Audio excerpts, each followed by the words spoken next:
for signing up for the late night webinar on PARCC.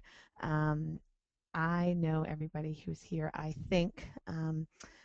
I am bringing this information to you because I was chosen to be part of PARCC's educational leader cadre for the state of Rhode Island. So PARCC has created these cadres of educators that they bring to Chicago several times a year so that they can give us kind of timely information on what's going on with the new assessment that we're going to be using in ELA and math.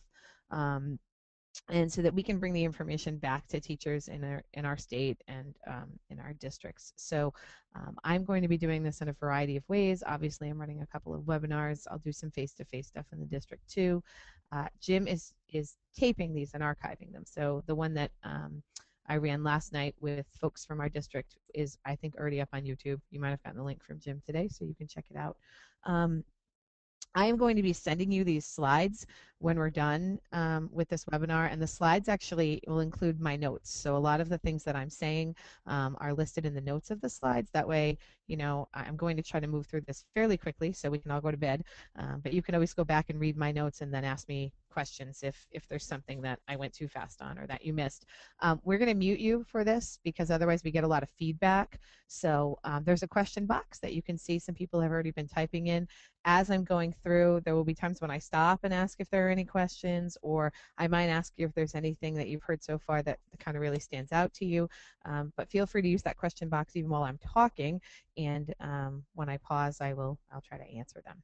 So we all know that the Common Core standards are, you know, getting ready, are ensuring that students are ready for college and career, and the purpose of the PARCC assessment is to assess this.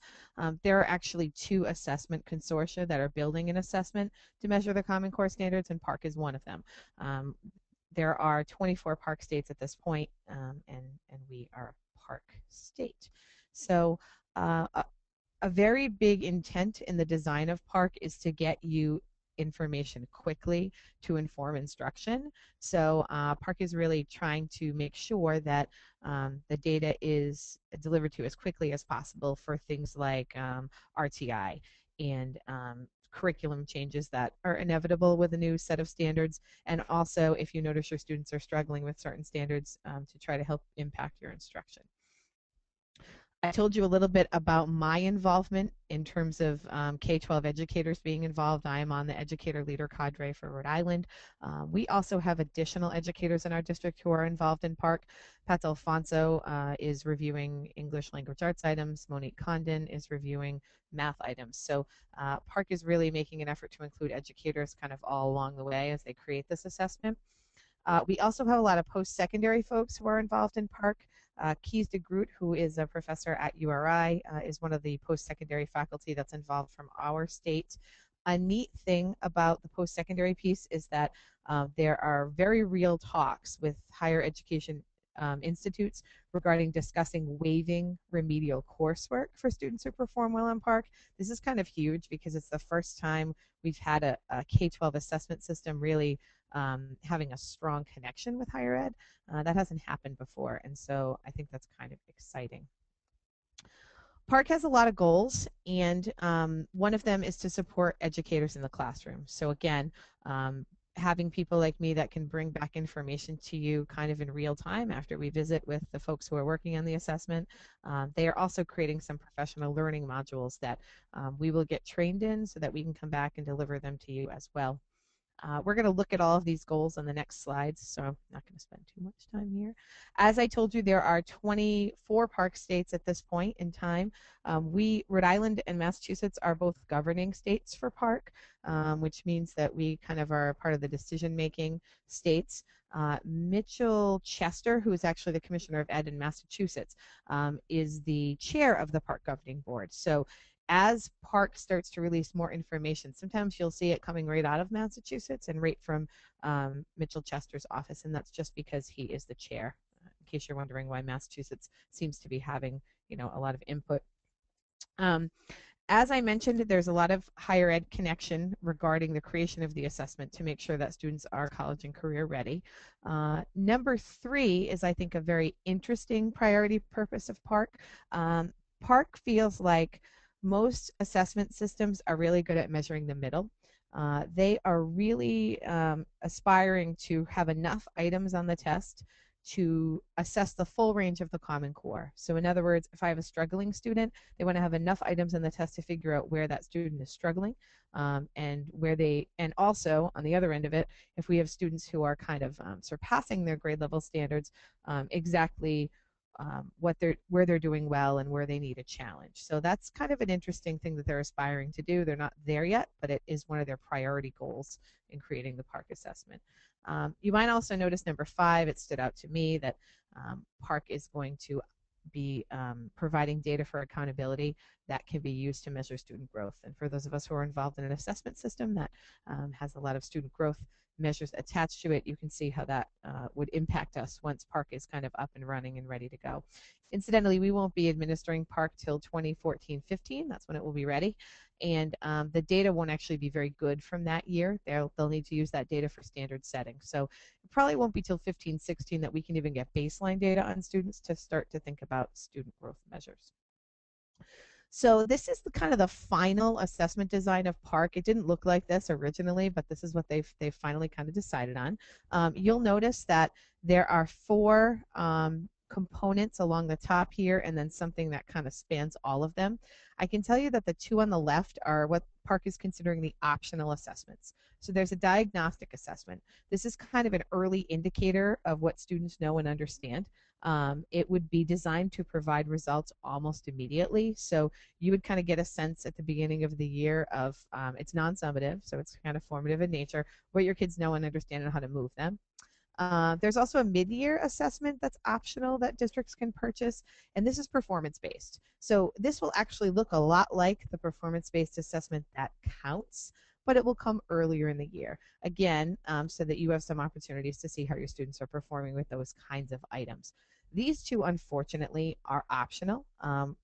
RIDE has already said that they've made no decisions regarding making this kind of a statewide thing you must purchase. They think it's probably going to reside with the locals and the districts to decide if they want to purchase that piece.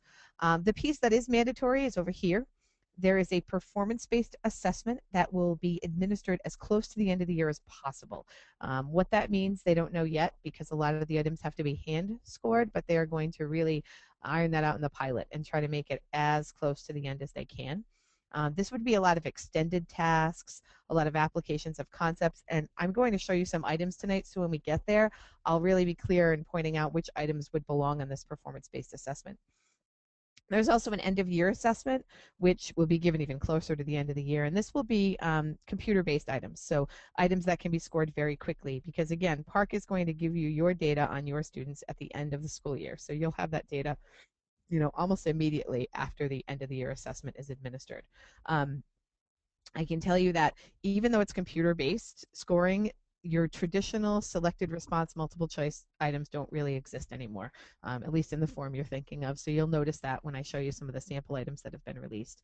Finally, there's this kind of weird speaking and listening assessment that will be locally scored and non-summative but will be required. They couldn't speak to this a lot because they haven't developed it yet, but they feel like it's going to be an important component, so it's there.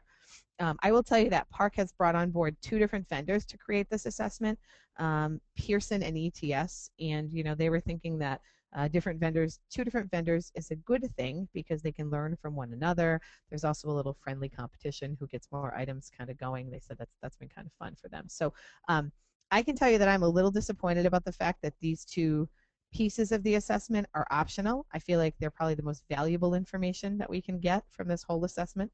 And I also feel like, and I'll use the example of a Barrington, so a district that can afford it is going to have all of this opportunity to see where their kids are and use that data to drive their instruction before they give the summative pieces at the end of the year. And for districts that can't, all of a sudden we're at a disadvantage. So Common Core was supposed to put us on a level playing field, and the fact that these are optional makes me think that unfortunately we won't be. These 2 slides I'm going to skip. It's just a little more detailed information on the 2 optional assessments and the 2 summative required components. Goal 2, hang on one second, I'm sorry.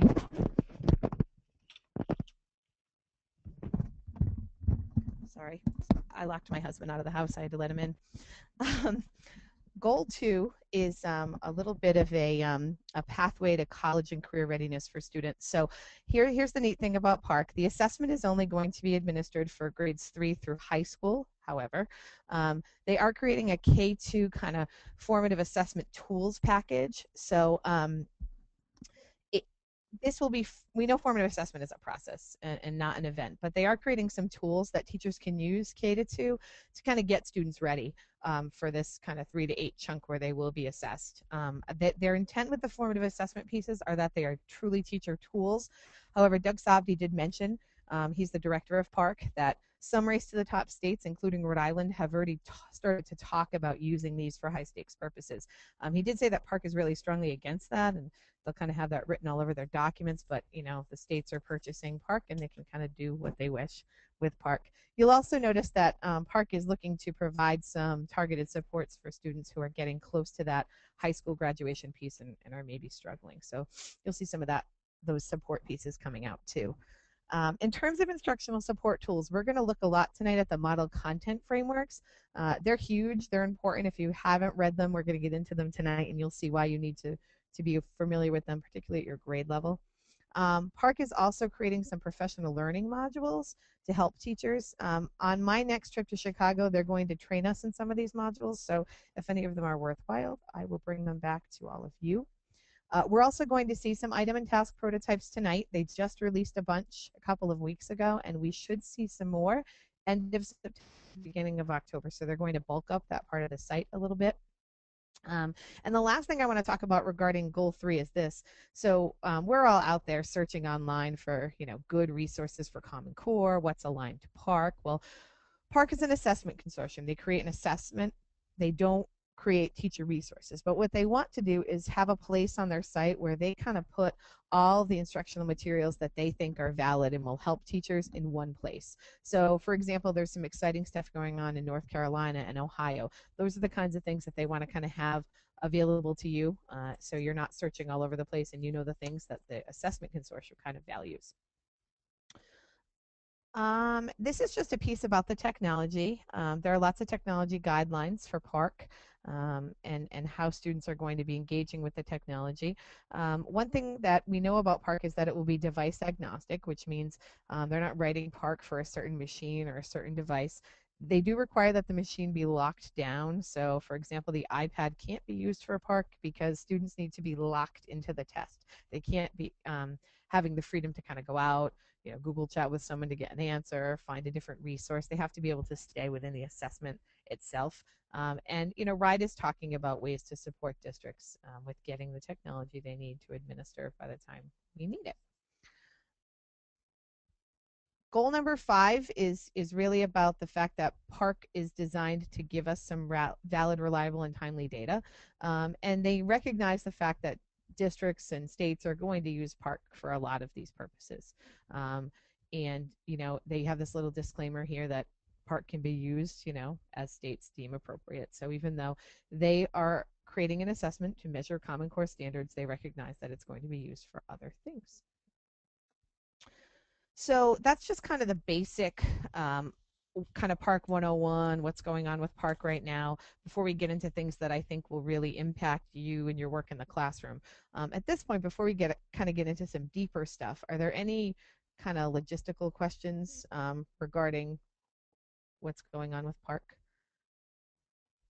I see that Kristen can't hear anything. I'm hoping Jim is helping you. Amanda wants to know, how will this affect students due to the lack of computer classes in schools? Some students still don't know how to use a computer. So I will tell you, Amanda, and you'll see in the released items, that the kinds of things they have to do on the computer are pretty basic, drag and drop kind of things. Keyboarding won't probably come into play until the high school level. It looks like, at least for the pilot, that elementary and middle school students, anything that has to be written will be written in a booklet, because those are things that will be on the performance-based assessment anyway and will need to be hand scored. The machine scored items I think are pretty doable, I think. And yeah, I mean, there is going to be a strange thing that will happen as we move to a technology-based assessment, but I'm hopeful that you know, most of these kids know how to use the computer better than I do, and I know that's most and not all.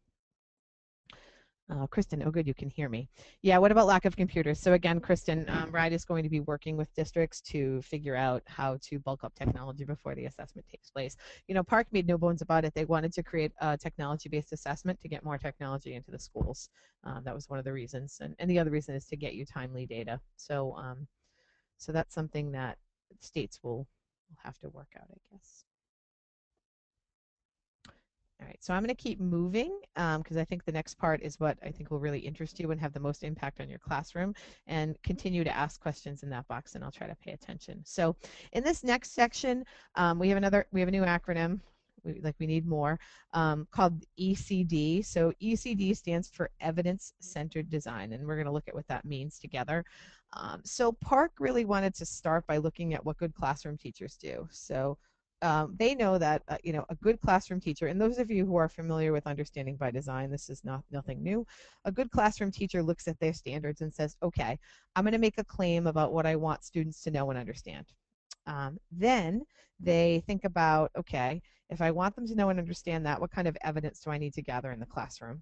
And then once they determine that, then they decide, what am I going to teach today? What will my activities look like? So PARCC said, well, if that's what good teachers do, then that's how we want to create our assessment. So what PARCC has done is they've told both of their vendors for item creation, this is what you have to submit to us. We're not going to recycle old items. We want new items for PARCC, and we want them to be created in this way.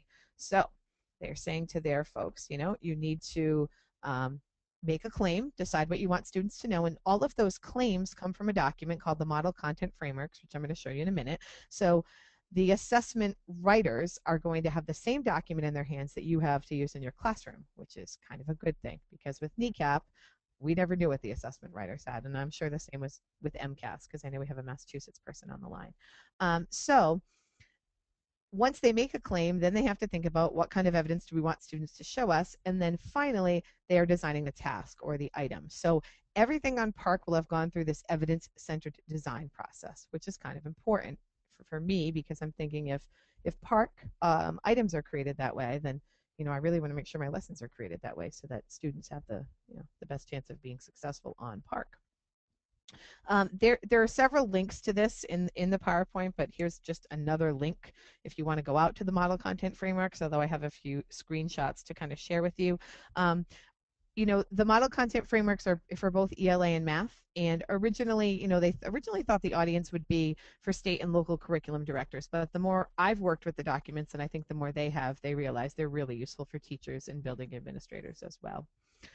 So in terms of English language arts, and I'm going to go back and forth between the two, you all know that math is my area of focus, but when you are a member of the Education and Leader Cadre, you go to Chicago for 3 days. The first day they want you to really develop an understanding of both the ELA and math assessment, because they do fit together incredibly well, and it actually helped me understand some of the math assessment by looking at the ELA. So I'm going to share some of that basic information with you, and then when I went for my 2 days of intensive professional module kind of stuff, obviously I went to the math. So anyway, the PARCC Model Content Frameworks and ELA are the standard document is over 100 pages long. It can be hard to read. So this document is a way to kind of help you think about the critical advances in the standards, make sense of them. What am I responsible for in the standards themselves?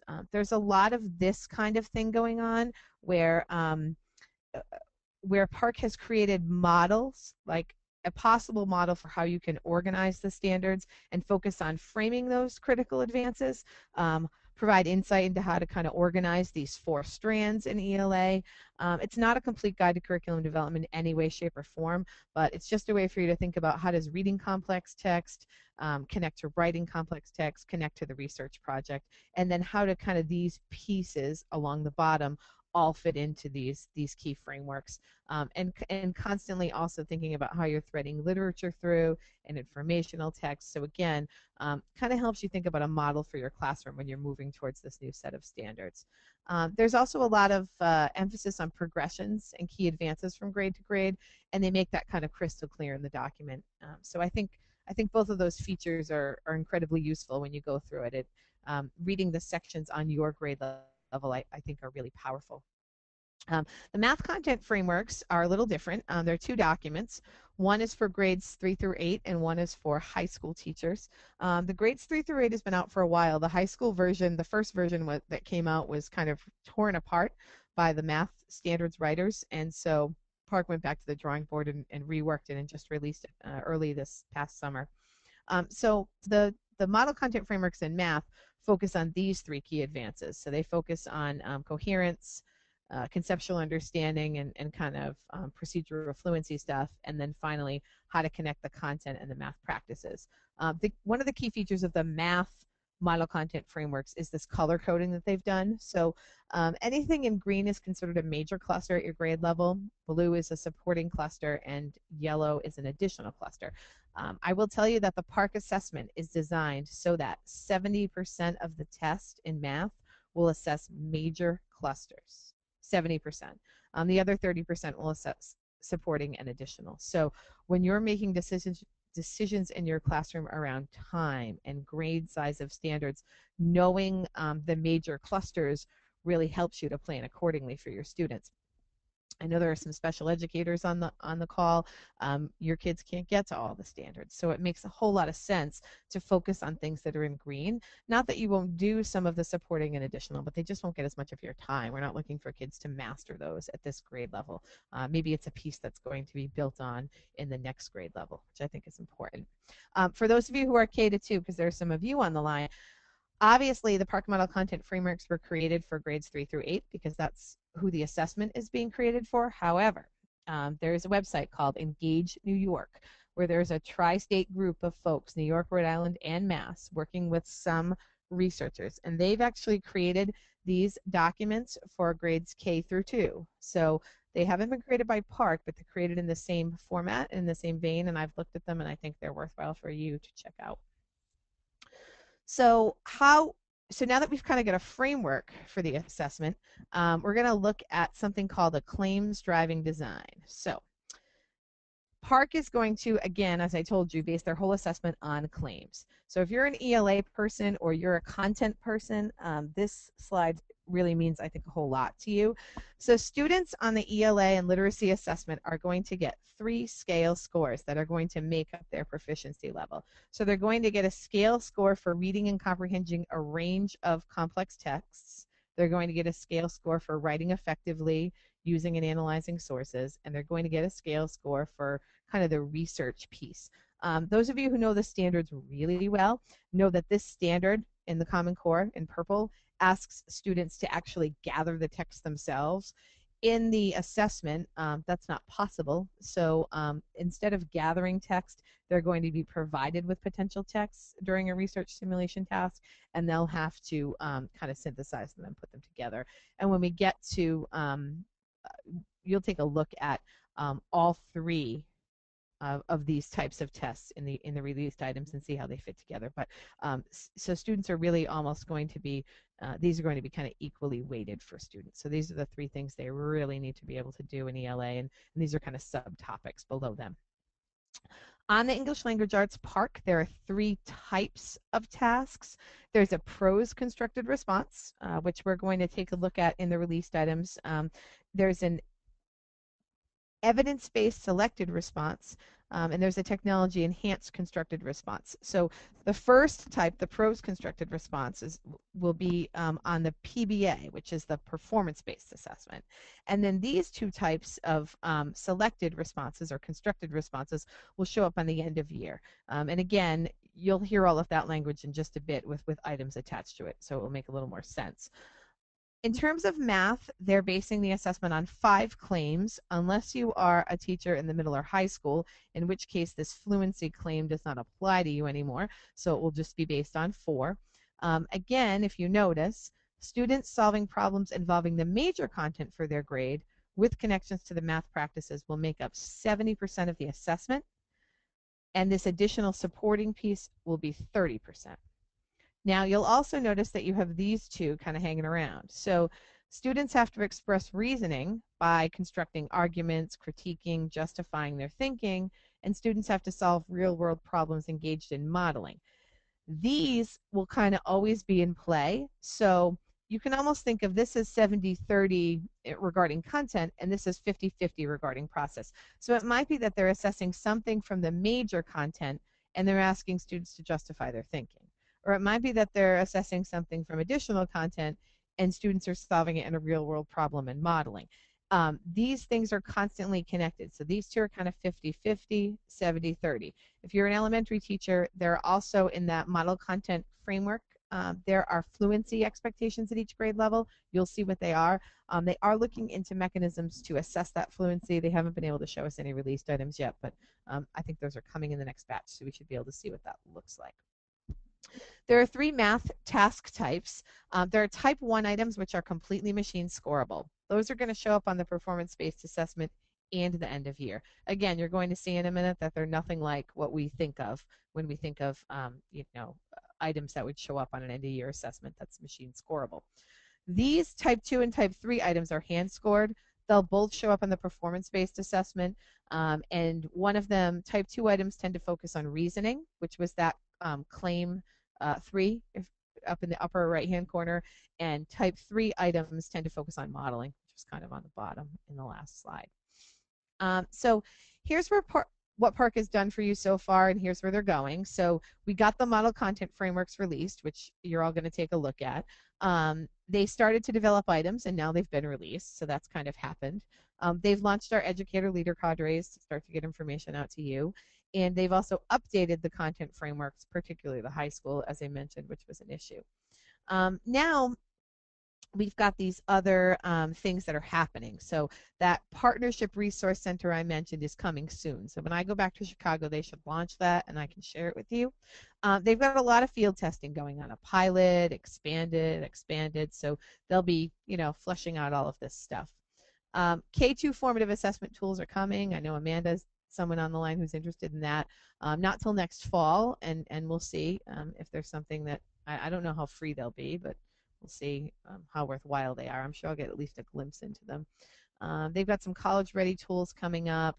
You will notice that the diagnostic assessment and the mid-year, which are the assessments that are optional, are really not going to come out until PARCC is ready to go. So people won't really get to see them before they decide to buy them, if they decide to buy them. Those are coming out right when the assessment is ready. The Summative PARCC assessment, same thing. It's got to be given in the spring of 2015, so they're planning on having it ready in time. And again, they can't do any standard setting until they get the first batch of student data. So we'll obviously see some changes to the PARCC even after the first administration. So the released items, I'm going to take you through some math released items first, then I'll go into some ELA released items. And if you're an elementary teacher, I'm sure you're interested in both. If you're not, the best part about a webinar is you can tune me out and I won't know. But I will tell you that it is kind of worthwhile, at least it was for me, to hear about both math and ELA, because there really are some strong connections that you can even make for your kids, because I'm sure they're as anxious about this assessment as we are. So PARCC has made some commitments in terms of the assessment that they're creating. They want to really use math problems that are worth doing. So there's going to be a lot less procedural stuff on this assessment, and you'll notice that. Again, they're not reusing items. They're not buying items that were already used on any other state assessment. They're creating completely authentic items for this assessment. This particular shift addresses something I already talked to you about, that the PARCC assessment is going to focus strongly where the standards focus. So the major work of the grade is going to make up 70% or more of the assessment. This is an old slide. It says in grades 3 through 8. They've assured us that that is the case for those of us who are high school teachers who are following the traditional pathway, Algebra 1, Geometry, Algebra 2. They're still playing around with what it looks like for the integrated pathway. So they should update this slide and this information very soon to kind of assure you what will happen if you're an integrated pathway district. In terms of coherence, there's a lot of integrative tasks. So those of us who give the NECAP or the MCAS know that at the end of our NECAP document, it'll say, okay, item number 8 was assessing this GLE. It's kind of like a checklist of GLEs. Well, that is no more. PARCC is never going to have an item that is only assessing one standard. There's a big focus on integration. So they will always, at the very least, be assessing a content piece and a standard for math practice, always. They will often assess several content pieces and several standards for math practice in one item, because they're trying to go for authenticity here, and very rarely in the real world do we come across a real math problem we have to solve that only requires one little teeny type of math to solve it.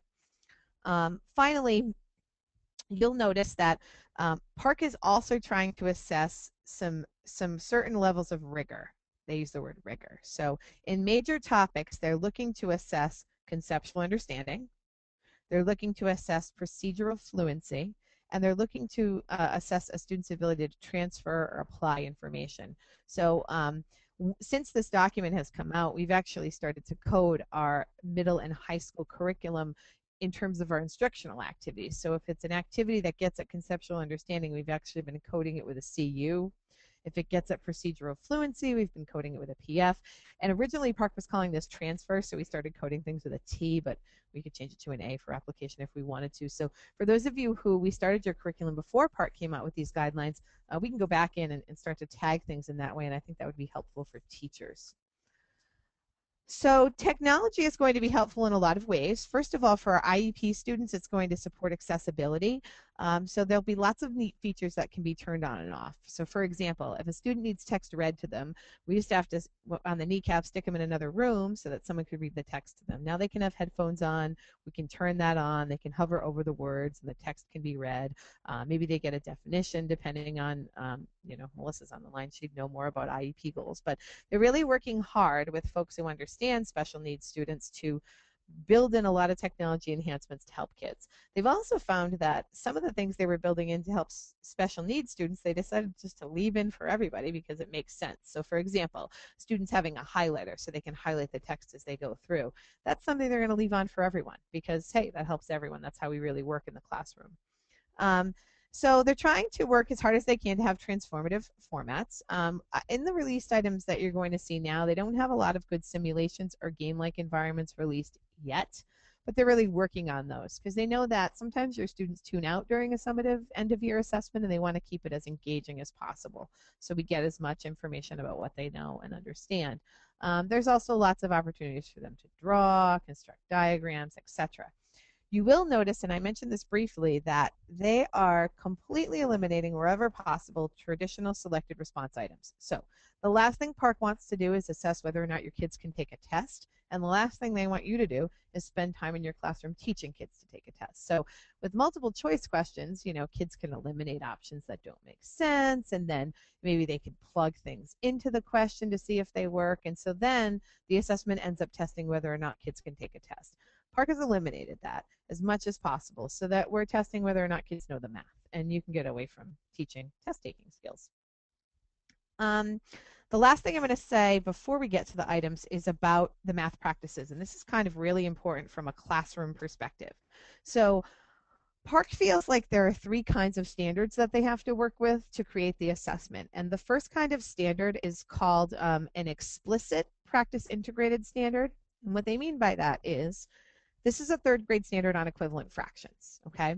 And in that third grade standard, it asks students to explain why the fractions are equivalent. They consider this to be an explicit practice integrated standard because they want you to know that they're going to assess equivalent fractions, and because it says explain why, they're going to assess standard for math practice 3 as well, which is around constructing viable arguments and critiquing the reasoning of others. So they're never going to create an item on equivalent fractions without asking kids to do that, because this is a practice explicit standard. It explicitly tells you what they're going to ask of kids for this standard. So it's really helpful, I think, to go right into your standards at your grade level and find all the practice explicit standards, because you know exactly what they're going to ask of kids on those particular content pieces and how they connect to the standard for math practice.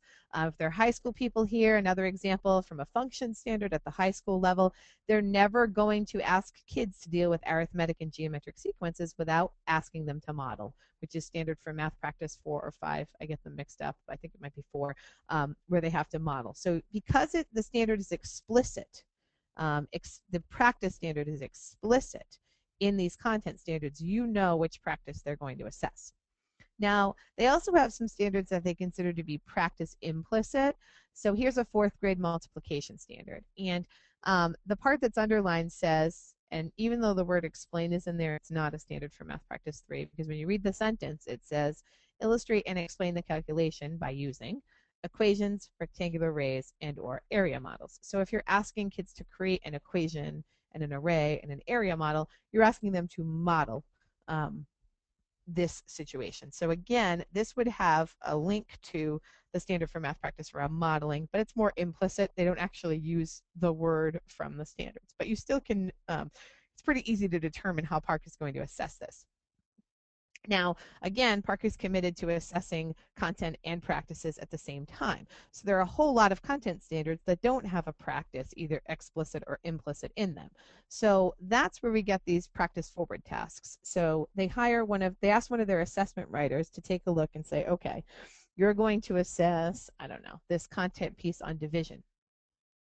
And we have not assessed, standard for math practice 7 much yet. So the item developer will develop an item on division that pulls the standard for math practice 7 forward. So in other words, they'll develop an item that a student cannot be successful on unless they use the standard for math practice around looking for and making use of structure. So PARCC has actually given us a couple of neat activities where we've got some tasks that you can kind of sort and see if you can decide which practice they're pulling forward, and then kind of check your answers with theirs. I can tell you that I did not do so hot on that activity when I tried it. So this is probably something that we all need to get better at, looking at the tasks and kind of thinking about what practice they're pulling forward. The bottom line is, if PARCC is never going to assess content without a practice, then we can never teach content without a practice associated with it, because that's what kids are going to be asked to do. They're going to be asked to connect them.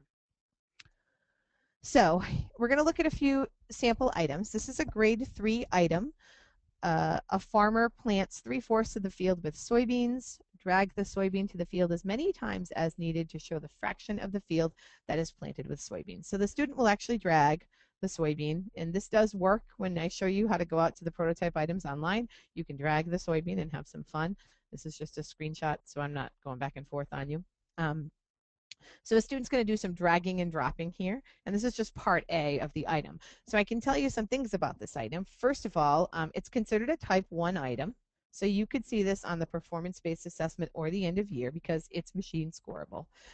It focuses on claims A and C. So if you remember, claim A is major work of the grade. So this is around a fraction standard, 3NF1, and that's major work in 3rd grade. 70% of the test will assess the major work.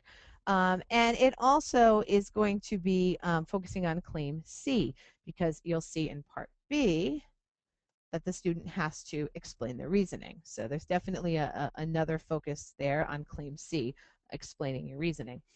It's also considered a practice forward task. So it also assesses standard for math practice 2, because students have to link abstract symbols, like the numbers in 3/4, to an actual quantity that it represents. And you'll notice some other things about this item. So first of all, unlike a traditional multiple choice, it's difficult to guess the correct answer. You can't use an elimination strategy. You can't plug stuff in. You have to kind of know what to do. Also, unlike multiple choice, there's more than one correct solution. So actually, there's like 25 different ways to drag the soybean into here and be correct, if you can believe that. One of our high school math teachers actually found all of them the day I was doing this presentation. There's also, an infinite number of correct answers that could happen here pretty much for part B, although I don't think we'll see kids taking it out that far. And unlike typical paper and pencil tests, students also have an opportunity to create a visual representation that might help them to do better with the reasoning piece. And so that's part of why the soybean field is there.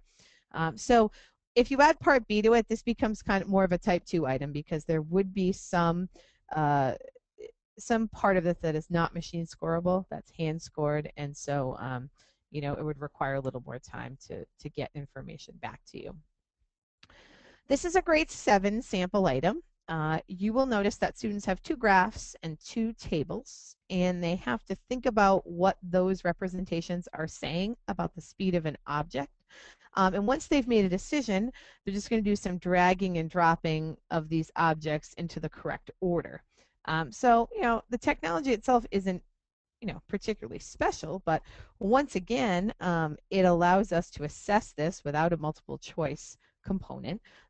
It also allows for a multi-point problem that can have partial credit because they may order some of these somewhat correctly, but not entirely.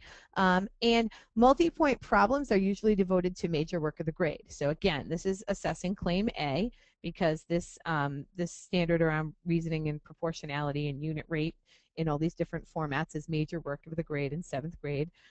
It is also pulling forward standard for math practice 1, which asks students to be able to compare representations of the same phenomena. So they have to be able to compare both the tables and the graphs to get this answer correct.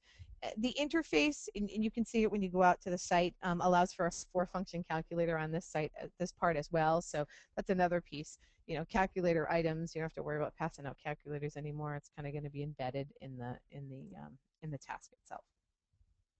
This is a high school item around quadratic equations. So they have a quadratic equation and they're asked to solve it. And when they're finished, they enter the solutions below. So you already notice kind of an interesting enhancement here. So the item format does not immediately indicate to the student the correct number of solutions. So again, traditionally, students might know we're looking for 2 solutions, so they would go out and find them. Here, not so much. Students have an infinite number of solutions they can enter if they feel like there are lots of correct answers. There are 2 solutions to this problem. So again, we allow for partial credit in an item. Which is kind of new. And this particular item is pulling forward standard for math practice 7. So even though we're seeing this on the slide, the students would not know, they would just get what's in this box, that this is a quadratic equation. So they would need to look for structure, make sense of it, and say, ooh, this is quadratic. And so now that I know that, I can go ahead and use the solution strategies that I'm comfortable with. Most of the type 1 items, which is what we just saw, are housed on the PARCC website.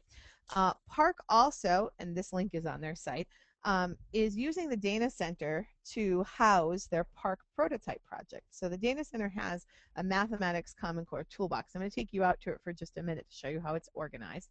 So this is just for math released items, typically those that are type 2 or type 3 that are maybe a little more dynamic in nature. And they've got tasks. So they've got elementary school. We'll look at an elementary school one really quickly. They give you some information about the task. They give you the Common Core alignment so you can see which math practices it assesses, which of the standards it assesses. And then they're nice because kids can play around with them. So they can drag the tiles to kind of put this information in order. They can submit their answer to see if they're correct, because you can have them try this out.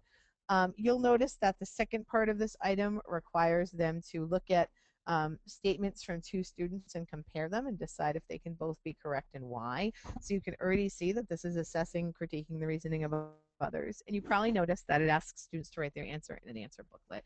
So again, they're not going to have kids keyboarding at a young age when they can't keyboard. Those kinds of things will still be paper pencil. Really can't get around that.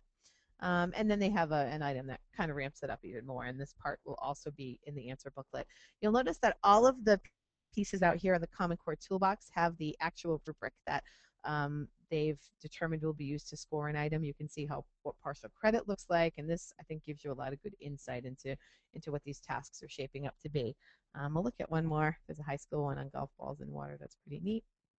So students have some information about an experiment regarding golf balls. And again, we know that one of the things that they really want to assess is, can students move between representations at all levels? So can they look at a table? Can they determine a verbal description from that table? And so again, they want to be able to assess things like verbal descriptions on the end of year. And they can't do that because they don't want kids writing. So an item like this might be used where students have to read and then do some dragging and dropping, which will again allow for some of that kind of reasoning to occur in an item that's machine scoreable. So you can go out to this site and check out how all of these tasks kind of work, and I think you'll find a lot of useful things out here as well. Again, once there are new PARCC items that are coming, you will sorry, I lost my place here. There we go. Once there are new PARCC items released, you'll see more of that out on the site. And again, that's a typo. I didn't fix it from last night. Type 2 and Type 3 tasks. So I'm going to move a little bit into some ELA released items as well, and I think you'll see some commonalities between the two. So ELA kind of has the same rationale or the same commitments to quality that the math group had. So there will be custom items developed, period. They're not recycling things, they're not tweaking things. They have some pieces they want included, and those things don't exist in current assessments that are out there. To that end, they feel like this is an opportunity to use rich text that's interesting and compelling and gives us good information. So lots of assessments have used commissioned pieces. So they say, okay, we want to assess this topic, so we're going to commission someone to write a story that will help kids, figure out such and such. No, none of that. They're actually going to use real text that's out there, that's authentic, that's that's been vetted well, stood the test of time, nothing kind of brand new. And much like the math assessment, the standard writers are going to use the model content frameworks.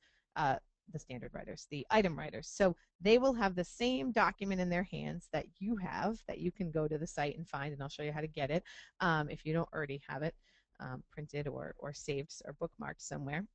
So they're going to use the same document that you're using to create the assessment, which again I think is pretty powerful. So the ELA assessment is pretty much based on these three shifts, and the reason for that is because the writers feel like if students engage with complex text and they extract and employ evidence, then they're going to build knowledge, period. And that's what they want to assess. Can students do those three things? And so in order to do that, they've got 9 advances that are demanded by the 3 core shifts, and these are kind of important. So first of all, PARCC really wants to build a staircase of text complexity from grade level to grade level, so they've spent a lot of time on quantitative and qualitative measures to make sure they're using the right passages and texts. They are really determined to reward careful, close reading. So they've kind of done an audit of other assessment systems, and they notice that they usually jam-pack them with text, and kids have to read that text fast. They don't have a chance to reread, and they've got to hurry up and answer these questions. So they are really designing the text, the assessment. They're setting it up so students have a chance to read carefully, reread if necessary in the time allotted. So they're really going for quality texts and not quantity, and that's kind of, I think, an important distinction.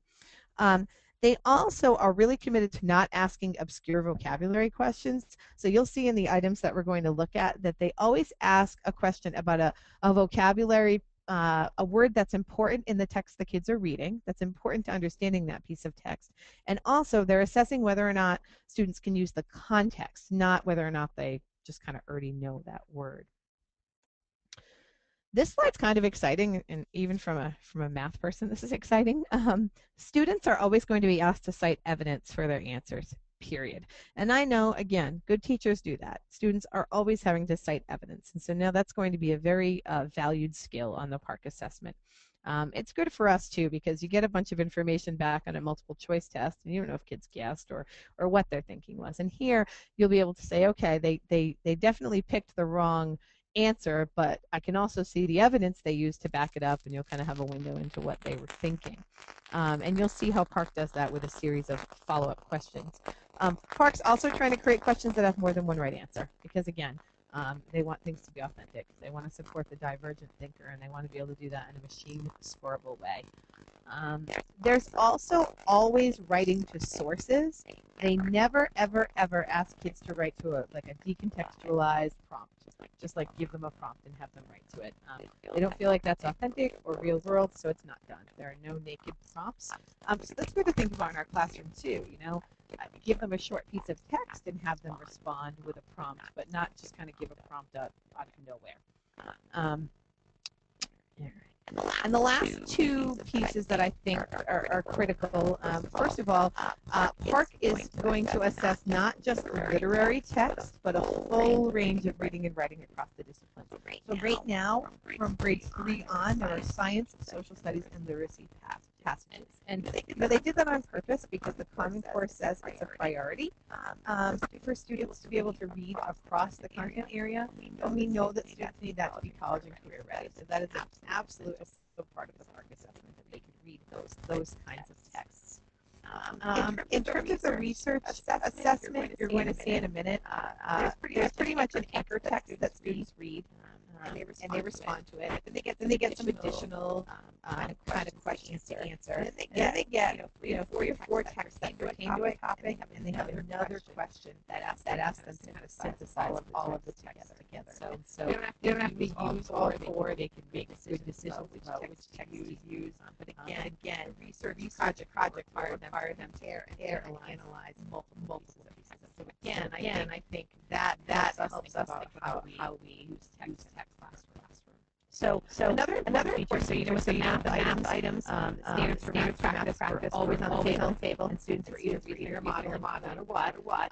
Now in the ELA test, we have two standards that are always in play. So reading standard 1, using evidence, always in play, and reading standard 10, reading complex text. So clearly, on both the reading and writing items of PARCC, both of these standards are critical each and every item. So there's never going to be an item on PARCC where students don't have to read a complex text and use evidence. So again, when you think about classroom applications for that, pretty huge. There are three types of item types on the PARCC ELA assessment. This gives you more kind of prose and description of those. I'm just leaving this slide in here for you to read at your leisure. I think seeing the items will make all this kind of mumbo jumbo come alive. So you'll have it, look at it once we get through with this. So we're going to actually work backwards here from grade 10 to grade 3. I think that makes the most sense. So in grade 10, there's a literary analysis task. And so literary analysis task is one of those tasks that's on the performance-based assessment. It's one of the 3 types that will be on there, and this is an example of what that might look like. So the students are going to carefully consider these 2 literary texts that they've considered are worthy of close study. And then they're going to be asked a few of those evidence-based selected response items and those technology. Yep. Audra, you're really echoing all of a sudden. So okay. I'm just gonna mute you for a second and see if that helps. Okay.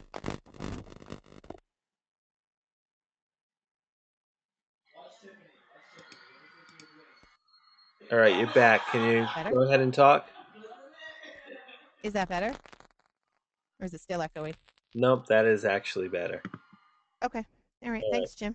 Okay, sorry. No, that's all right. Thanks. So students are going to be asked a series of questions about these 2 texts, and then eventually they're going to write a literary analysis of the 2 texts. So I'm going to kind of take you through that process. This is an example of what PARCC would consider an evidence-based selected response item. So the student is going to choose which of the following sentences best states an important theme, okay? But then once they choose the sentence, they now have to select 3 pieces of evidence from the Ovid work to support their answer to Part A. So we see that standard 1 around evidence playing in, and obviously they've just read this piece of complex text, so we see standard 10 kind of coming into play as well. Again, machine scoreable item that allows us to see what students are thinking. That also allows for partial credit, because if they only can select 2 pieces of evidence or 1 piece of evidence, they still have an option to receive some credit if they've chosen something up here that makes some sense. This is an example of an evidence-based selected response item around vocabulary. So again, they're going to choose some vocabulary that's embedded right in the text, and they're going to choose, they choose the word vanity because it's a critical word in the text. It's critical to the theme of this work. And so it's not just a random word. And they ask what it means. And again, students don't just choose what it means. They also have to talk about which word helped the reader to understand the meaning. So there's always that evidence component, which again, when I think about the classroom, huge, having students provide evidence. I thought there was a technology enhanced one in there, but maybe not. Sorry. I guess we'll see one of those in a minute. So finally, once they've done a bunch of those kinds of questions, they get to the point where they're actually going to do their prose constructed response writing. So now they're going to use what they've learned, and they're going to kind of be asked to consider what's emphasized, absent, or different in the text. That language comes right from the standards. That's something that students are asked to do at the high school level. They're reminded to provide evidence from both texts, so you kind of see that standard 1 kind of coming into play again. So this is not an entire literary analysis item. They're showing you a portion of one. There would be more of these evidence-based selected response items in here, a few of those technology enhanced items in here to kind of help the student gather important information that they're going to need to answer the Prose constructed response. So that's another important piece. They're not just adding random questions in here. They're really spending time using those questions in between to create kind of a staircase for students to get to write that piece with some confidence. So another component on the performance-based assessment for ELA is the research simulation task. And we're going to look at a grade 7 one. And again, you'll notice that the text isn't here. I didn't make screenshots of the text, but when I show you where to get these items, you'll see that all of the text is there to print and use with your students or check out yourself. So a research simulation task, the way that PARCC is envisioning it right now, would be 2 sessions that would occur on the same day, but with a break in between the two. And so you can see that students would begin by reading an anchor text that introduces the topic. They'd write a summary or a little short analysis of the piece, and they'd answer some of those questions, those types of questions that we saw. Then in session 2, they're going to get some additional sources, and they're going to answer a few questions about those. And then finally, they're going to be asked to synthesize their understanding into some sort of an analytic essay, and they've got to continually use that evidence. So I'll show you what that looks like. This is the beginning piece that I talked about. So they get this text on Amelia Earhart, and they're asked to summarize it, sort of. But they're also asked to summarize it with, it's tied to a text-dependent question. It asks them to summarize it by explaining the challenges that Earhart faced. So they can't just summarize it any old way or regurgitate the text, and there's always that reminder to use textual evidence to support your ideas. This is an example, we haven't seen one of these yet in ELA, of a technology enhanced item. So they're going to get these 3 claims about the text. And interestingly enough, all 3 of these claims could be made by someone based on this article, but they asked them to highlight the claim that's supported by the most relevant and sufficient facts within the article. So they've really got to go back and think about what's relevant and sufficient before they choose their claim. This is technology enhanced because now they go back to the article, and they could have been highlighting the article all along, but now they're going to click on 2 of the facts within the article that best provide evidence to support the claim. So again, it allows us to capture student evidence in a machine scoreable kind of way. So it doesn't involve hand scoring. So there'd be a bunch of those kinds of items. And then finally, students would be asked to do a Prose constructed response. So now they're going to get to a point where they're going to now have read 3 texts describing Amelia Earhart. And these 3 texts are interesting because they're all content-rich nonfiction on a topic that's historically significant, but they're different types of text. So one of them is a text as a web page, one of them is a multimedia video clip, and one is an article. So there's also that emphasis on making sure you're looking at different types of text, which shows up in the assessment as well. Because again, good teachers would be using different types of texts, and PARCC wants to reward, good teaching as opposed to good test-taking skills. And then finally, they're going to write an essay that kind of allows them to synthesize all of the texts that they've read, which is why it's considered a research item. This is an example of a narrative task from grade 6. This would be kind of the final type of assessment that you'd see. So remember, there are 3 kind of scaled scores that'll happen on the performance-based assessment. This is where you'd get the 3rd scale score from. So this is a narrative task on Julie and the Wolves. And what you'll notice here is, I can tell you that on the narrative task, students are going to read 1 brief text meant to be read in 10 minutes or less at their grade level. And they're going to answer a few questions to kind of clarify their understanding of the text. And then they're going to, again, the questions will be designed to gather what they need to write. So the questions are very carefully crafted. So when they get to the point where they either have to write a narrative story or a narrative description at the end, they've had a chance to work through their thinking.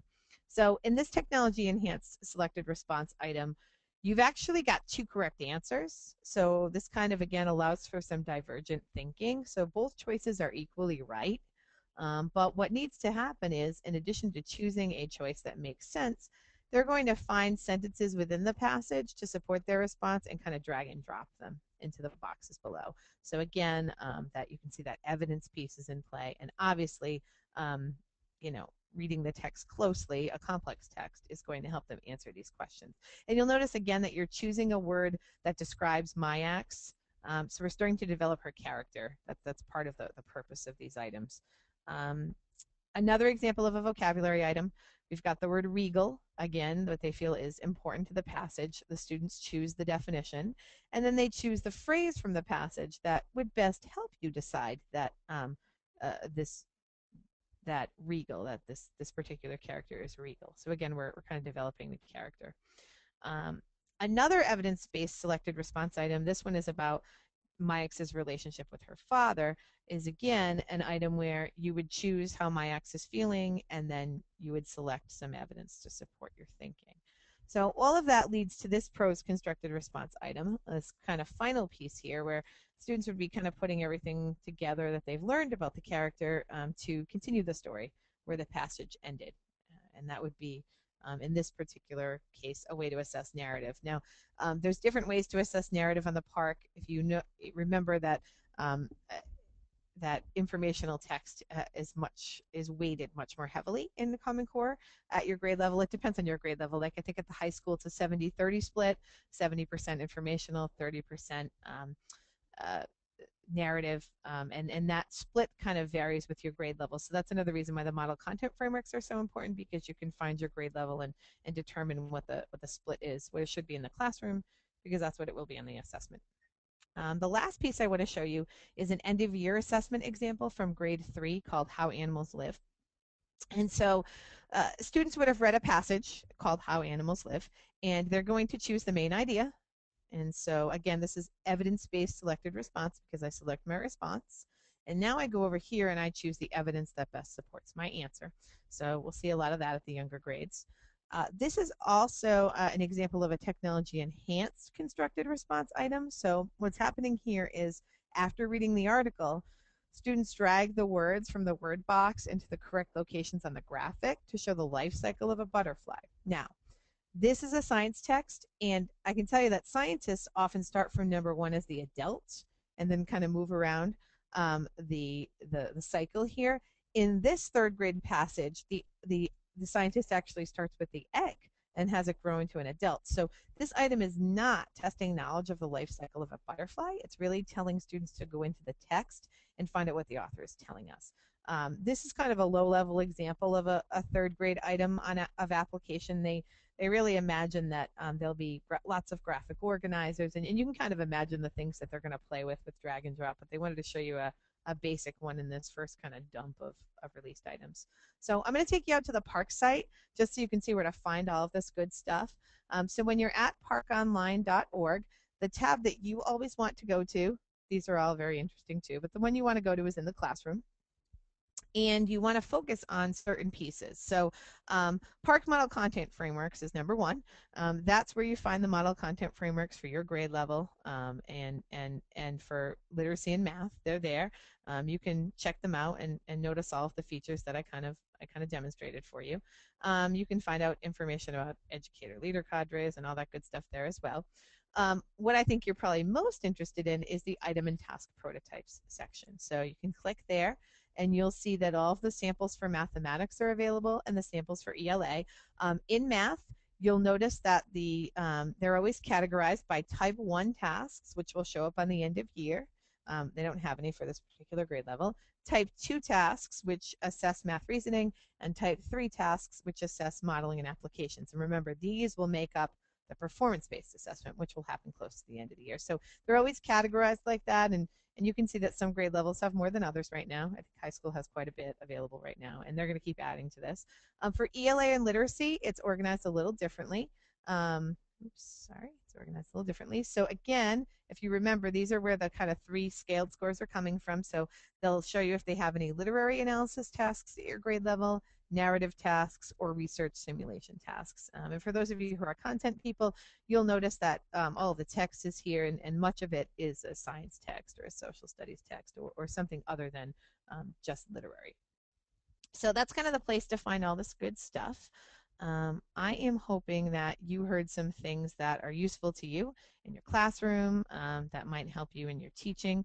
And I know I ran a little over, that was better than last night, and it's a little bit past 10, but if anybody has any questions that I can answer, then I will. And if you have any questions that I cannot answer, then I will bring them back to my next leader cadre meeting and I will ask the park people and let you know what I think. So I'm seeing people. I was breaking up before. I hope that's fixed. You're welcome, Leah. I don't know if anybody has any questions or you're just too tired to ask questions. You can tell me if you thought this was worthwhile in the question box if you don't have any, and then I'll know that you haven't all completely tuned me out.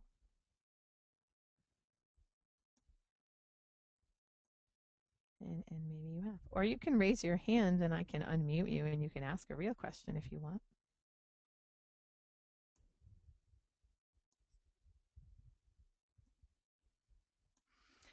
All right, Kristen liked actually seeing what it will look like. Well, that's good, Kristen. And I think, Kristen, when you go in, you'll actually find a lot of social studies text in here, and you'll see the kinds of questions they're going to ask. So hopefully you can. I haven't seen any other social studies middle school teachers on this call, so you can maybe share that with them during your CPT meetings. That might even help you guys create the common tasks that we talked about during your embedded session the other day. All right, Leah thought it was important. That's good, Leah. I wasn't sure how it would play for a first grade teacher, so I'm glad you thought it was helpful. All right. Well, as I said, I will send you this PowerPoint, and Jim, I'm sure has archived this one as he did the other, and he'll send you the link if you want to, if you need to rewatch it or show portions of it at your CPT to people who maybe couldn't attend this webinar. And if you think of any other questions, please feel free to email me. And I'm seeing that Jenna, hi Jenna, says this is worthwhile. She understands the whole process